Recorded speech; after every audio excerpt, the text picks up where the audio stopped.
একদিন বয়ান করতেছেন, মানুষের মাঝে ওয়াজ করতেছেন, দূর দূরান্ত থেকে মানুষ তার কাছে আসে। লোকমান হাকিম বয়ান করতেছেন, একজন লোক ডাক্তার আইছে, দাঁড়ায়া বলতেছে, লোকমান তুমি তো সেই লোকমান নাকি? কয় কোন লোকমান?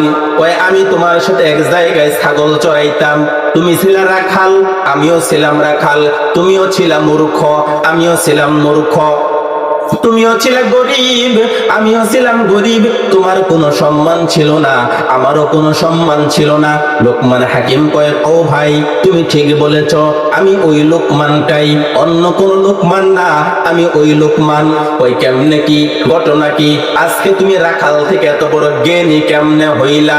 আজকে তুমি রাখাল থেকে এত বড় দামি কেমনে হইলা? আজকে তুমি রাখাল থেকে এত বড় বক্তা কেমনে হয়ে গেলা? সম্মানী কেমনে হইলা বলে দাও। লোকমান হাকিম কয়, তুমি যদি আমি যেই কথাগুলো বলবো যদি মানতে পারো, তাহলে তুমিও আমি লোকমানের মতো দামি হইয়া যাইবা। আমিও হতে পারবো? হ্যাঁ। কয় তাহলে কি বলো? কয় এক নাম্বার চোখের হেফাজত করবা। লোকমান হাকিম কয়টা আমল করছে? তিনটা আমল করছে। এক নাম্বার হলো চোখের হেফাজত করছে, বেগানা নারীর দিকে তাকাবা না, অন্যায় জিনিস দেখবা না। ও যুবক, রাতের বেলা মোবাইলের মধ্যে কত জিনিস তুমি দেখো রে বাজান, কত গুনাহের জিনিস দেখো, গান বাজনা দেখলা, সিনেমা দেখলা, বেপরদা নারীর দিকে দেখলা, অন্যায় জিনিসগুলো দেখিয়া জীবন কাটাইলা। আল্লাহ পাক তোমাকে এই চক্ষু এই জন্য দেয় নাই রে বাবা। আল্লাহ পাক ডাক দিয়া কয়, বান্দারে আমি আল্লাহ তোরে কত সুন্দর করে বানাইলাম, যেই চক্ষু আমি আল্লাহ তোরে দিলাম, আমার কুদরতি নিদর্শন দেখিয়া আমি রবকে তুই খুঁজে খুঁজে বের করবি, তা বাদ দিয়া তুই কোন দিকে গেলি? আল্লাহ ডাক দিয়া বলেন, ইয়া আইয়ুহাল ইনসান মা গররাকা বিরাব্বিকাল কারীম। ওরে মানুষ, কোন জিনিসটা তোমাকে তোমার রব থেকে ধোকায় ফেলে দিল? লোকমান হাকিম কয়, ভাই তিনটা জিনিসের আমল যদি করো, এক নাম্বার হলো তুমি চোখের হেফাজত করবা, দুই নাম্বার হলো জবানের হেফাজত করবা, তিন নাম্বার হলো লজ্জাস্থানের হেফাজত করবা। তিনটা আমল যদি চালু করতে পারো, আমার আল্লাহ তোমাকেও দামি বানাইয়া দিবে। এই তিনটা আমল মনে থাকবো তো ইনশাল্লাহ। আওয়াজ ভাই শুধু জীবনে বহুত শুনলাম, আমলে নাই, ঠিক কিনা? আমলে যদি থাকতো তাহলে আজকে আমাদের সামাজিক এই দুরবস্থা হইতো না। আমলে তো নাই, আমলে নিয়ে গেলে ভাই কাজে লাগবে। নজর হেফাজত করার নগদ পুরস্কার কি জানেন? নবীজি বলছেন, নজর হেফাজত করা, চক্ষু হেফাজত করা, নিচের দিকে তাকায় হাঁটবেন, বেগানা জিনিসের দিকে তাকাবেন না। নগদ পুরস্কার হচ্ছে আল্লাহ রাব্বুল আলামিন ওই বান্দাকে তাৎক্ষণিকভাবে 10,000 রাকাত নফল নামাজ আদায় করার সওয়াব দিয়া দেন। সুবহানাল্লাহ। কয় রাকাত নফল নামাজ পড়ছি ভাই জীবনে আজ পর্যন্ত? পড়তে পারছি? নগদ সওয়াব। তারপরে জান্নাতের ভিতরে পুরস্কার তো আছেই। এমন একজন হুর আল্লাহ পাক বানাইছেন জান্নাতের ভিতরে, যেই হুরের হাসি দেখা জিবরাইল আলাইহিস সালাম অজ্ঞান হয়ে গেছে। মিয়া কে অজ্ঞান হয়েছে? জিবরাইল আলাইহিস সালাম অজ্ঞান হয়ে গেছে হুরের হাসি দেখা। সেই হুরটা আল্লাহ পাক যে ব্যক্তি নজর হেফাজত করে চলবে তার জন্য দান করবেন। সুবহানাল্লাহ পড়ে। এবার লোকমান হাকিম তিনটা ওসিয়ত ওই লোকটাকে করে দিলেন, ও ভাই তিনটা বিষয় যদি আমল করতে পারো তাহলে তুমি দামি হয়ে যাইবা, আল্লাহর কাছে দামি হয়ে যাইবা। আমার ভাইরা বলতেছিলাম, তিনজন মানুষকে আল্লাহ পাক দামি করেছেন। কালো মানুষের ভিতরে কয়জন? তিনজন। এক নাম্বার হলো লোকমান হাকিম, দুই নাম্বার হলো হযরতে বেলাল বিন রাবাহ রাদিয়াল্লাহু তাআলা আনহু, তিন নাম্বার হলো মাহজা ইবনে সালেহ রাদিয়াল্লাহু তাআলা আনহু। হযরতে বেলাল হাবশী রাদিয়াল্লাহু তাআলা আনহু তিনিও ছিলেন একজন রাখাল, একজন মক্কার একজন নেতার ছাগল চড়াইতেন, বকরি চড়াইতেন।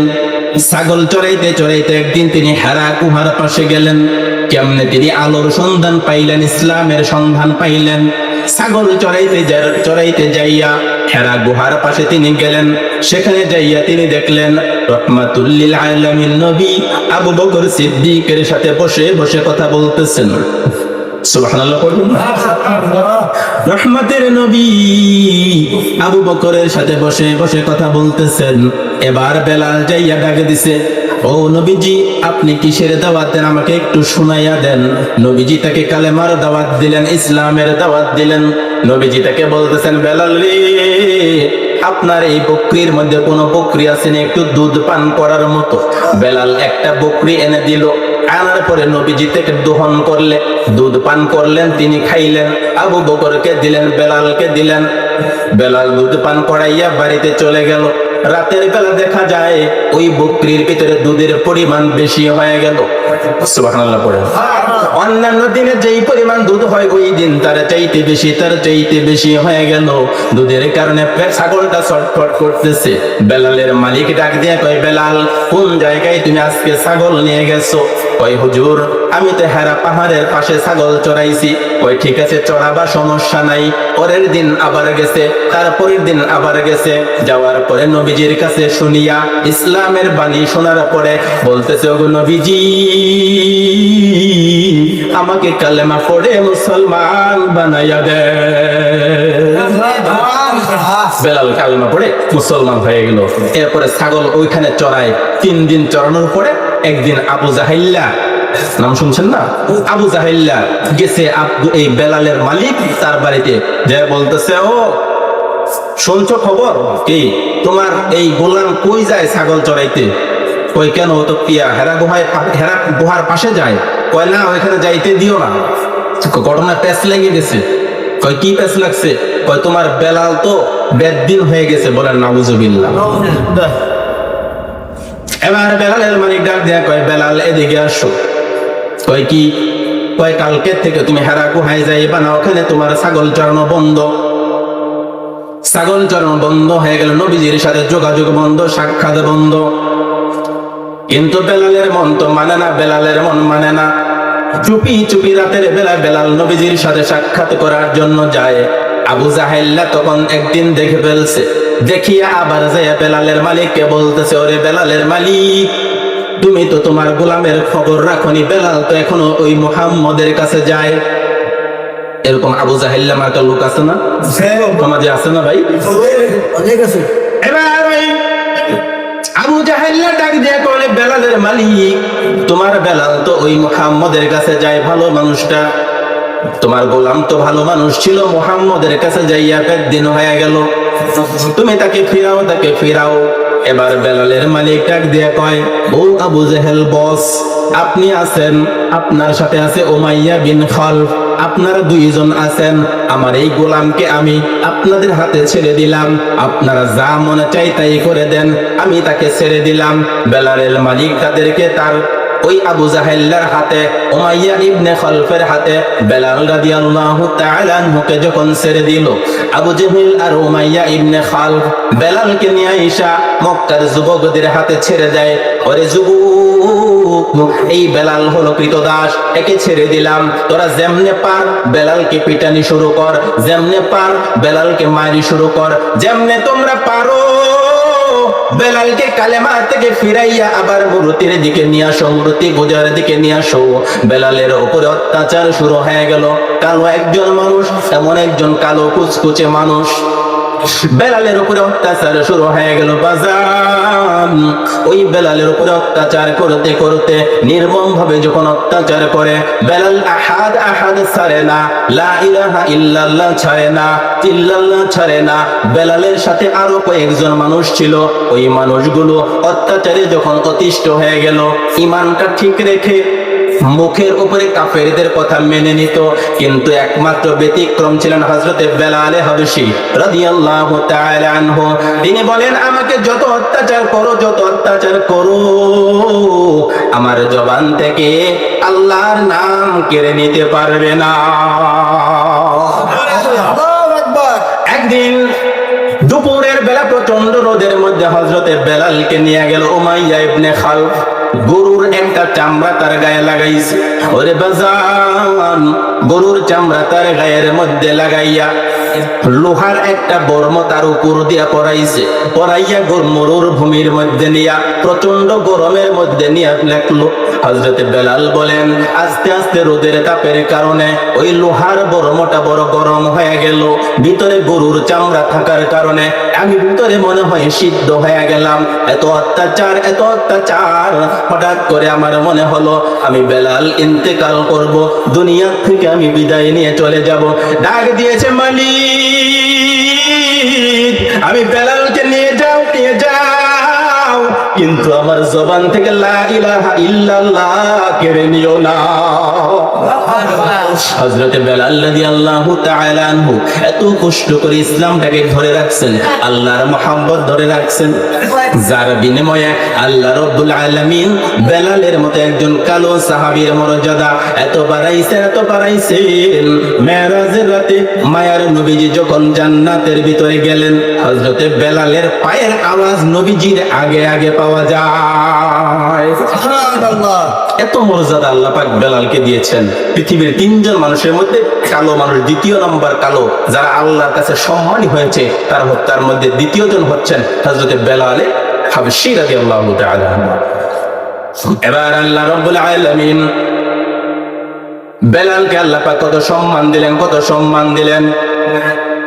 ওই মক্কার কাফেরেরা যখন হযরতে বেলালকে অত্যাচার করেছে, নির্যাতন করেছে, নির্যাতন করে তারপরেও বেলালের জবান থেকে আহাদ আহাদ বের হয়, আল্লাহ একক, আল্লাহ একক, অদ্বিতীয় অদ্বিতীয় শব্দ বের হয়।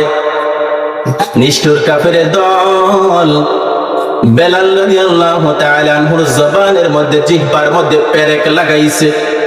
পেরেক লাগাইয়া কয়, বেলাল রে, এবার তুই তোর রবের নাম জপ কেমন করে জপ দেখি। এমন পেরেক লাগানোর কারণে হযরতে বেলালের কথা তুতলা হয়ে যায়। আযান দেওয়ার সময় তিনি আশহাদু আন্না মুহাম্মাদার রাসূলুল্লাহ যখন বলবেন, আশহাদু শব্দটা উচ্চারণ করতে পারে না, শিনের জায়গায় সিন হয়ে যায়। আপনাদের হয়নি? বেলাল রাদিয়াল্লাহু তাআলা আনহুর জিহ্বার মধ্যে পেরেক লাগানোর কারণে শিনের জায়গায় সিন উচ্চারণ হয়। আর আমার আপনার জিহ্বায় তো এরকম কিছু হয় না, যে আমারও তো সিন উচ্চারণ হয়, আপনারও হয়নি, ঠিক কি না? এরকম অনেক মুসলমান আছে না, শিন উচ্চারণ করতে পারে না, কোরআন শরীফ পড়তে পারে না, কায়দা পড়তে পারে না, আরবি হরফ উচ্চারণ করতে পারে না, আসেনি? ও ভাই, তা তারা কি কষ্ট করে শিনের জায়গায় সিন পড়ছে, আমার আপনার জীবনের কি হালত? আযান দেওয়ার সময় শিনের জায়গায় সিন উচ্চারণ করবে,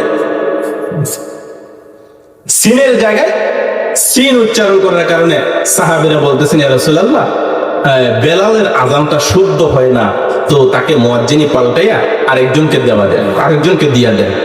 রাসূল সাল্লাল্লাহু আলাইহি সাল্লাম সাহাবীদের দরখাস্ত মঞ্জুর করে হযরতে বেলালকে বলেন, বেলাল, কালকে ফজরের আযান, কালকে থেকে তুমি আর আযান দিও না, অন্যজন সাহাবী মধুর কণ্ঠ, মধুর সুর, গলার আওয়াজ ভালো, এই মানুষটাকে দিয়া আমি আযান চালু করব।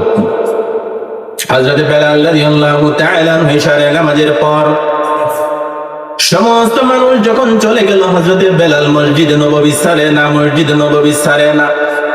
এক কোণার মধ্যে যাইয়া বসিয়া বসিয়া কান্না শুরু করছে, মালিক, আমি বেলাল আপনার জন্য কত কষ্ট করলাম গো মালিক। ও মালিক, আপনার নাম উচ্চারণ করতে যাইয়া আমি বেলালের জিহ্বা ক্ষতিগ্রস্ত হয়েছে। আজকে জিহ্বা দিয়ে আমি সঠিক উচ্চারণ করতে পারি না বলে আমাকে মসজিদে নববীর মুয়াজ্জিনি থেকে চাকরিচ্যুত করা হয়েছে, ইস্তফা দিতে হয়েছে গো আল্লাহ। আল্লাহ, আপনার কাছে আমি দরখাস্ত দিলাম, হয়তো আমার জিহ্বাকে ভালো করে দেন, নয়তো আযান পাল্টায়া দেন, আর তা না হলে আমাকে মসজিদে নববীর মুয়াজ্জিন ঠিক রেখে দেন। আল্লাহ 3টা শর্ত, হয় আমার জিহ্বা ঠিক করে দিবেন, না হলে আযান পাল্টাইয়া দিবেন, আর তা না হলে মসজিদে নববীর মুয়াজ্জিনের চাকরি আমাকে দিতে হবে। আবার হযরতে বেলাল রাদিয়াল্লাহু তাআলা আনহু মসজিদে নববীর কোণায় বসে বসে সারা রাত যখন কাঁদতে শুরু করলেন, ফজরের সময় আরেকজন সাহাবী এসে আযান দিলেন। আযান হয়ে গেল, নবী রাসূলুল্লাহ সাল্লাল্লাহু আলাইহি ওয়াসাল্লাম বসে আছেন, একটু ফরসা হলে ফজরের নামাজ আদায় করবেন। সাহাবীরা বসে আছেন, আদায় করবেন না, ফর্সা হয় না, সূর্য ওঠে না, একটু আলো হয় না, অন্ধকার আর অন্ধকার। এত অন্ধকারে কেমনে নামাজ আদায় করব? আস্তে আস্তে সময় গড়িয়ে চললো, ফর্সা হয় না, মনে হয় সূর্য উঠবে না। হঠাৎ করে আল্লাহ রাসূল বলতেছেন, আল্লাহ কি ব্যাপার, আজকে কি সূর্য উঠবে না নাকি? আল্লাহ পাক বলেন, জিবরাইল তাড়াতাড়ি যাও, তাড়াতাড়ি